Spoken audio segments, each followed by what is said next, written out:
ప్రజల యొక్క సమస్యల్ని పరిష్కరించడానికి మన దగ్గరకు వచ్చిన వాళ్ళ నమ్మకాన్ని పెంచడానికి మనకున్నాము. మేమైనా మీరైనా మన దగ్గరకు వచ్చే వాళ్ళ యొక్క సమస్యల్ని ఎలా పరిష్కరించాలని ఒక పాజిటివ్ దృక్పథంతో ముందుకు వెళ్ళాలి. ఒక పాజిటివ్ అప్రోచ్ ఉండాలి.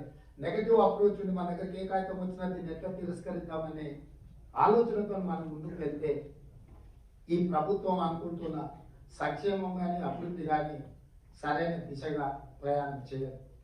అదేవిధంగా మీకు తెలంగాణ రాష్ట్రం నుంచి నేను ప్రత్యేకంగా చెప్పవలసిన అవసరం లేదు. చాలా మంది అధికారులు లాస్ట్ 20 years నుంచి మీరు ఇక్కడ ప్రజలలో మీరు మమేకమై ఉన్నారు.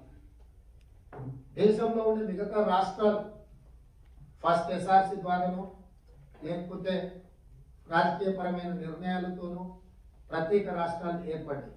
కానీ తెలంగాణ రాష్ట్రం అంత ఆశామాషిగా ప్రత్యేక రాష్ట్రంగా అవతరణ జరగలేదు.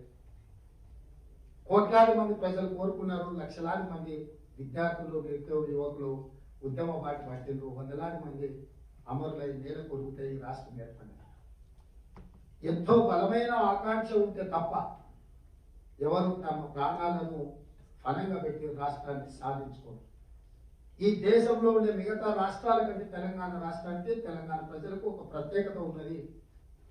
ఇక్కడ DNA దేన్నైనా సహిస్తుంది, కానీ స్వేచ్ఛను హరించాలన్న ఆలోచనతోటి, సామాజిక న్యాయాన్ని దెబ్బతీయాలన్న విధానంతో, సమానమైన అభివృద్ధిని మనం దృష్టిలో పెట్టుకోకపోతే ఇక్కడ ప్రజల యొక్క రియాక్షన్ చాలా వైల్డ్గా ఉంటుంది.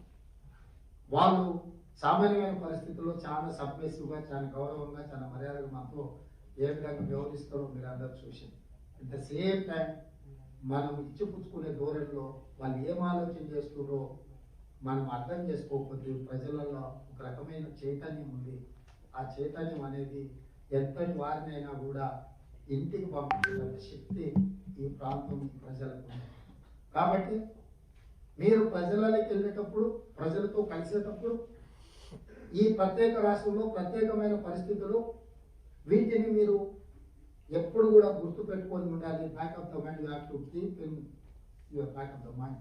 ఇక్కడ ప్రజల యొక్క ఆలోచన ఎట్లుంటుంది అనే దానికి నేను మీకు గుర్తు చేయదలుచుకుంటున్నాను.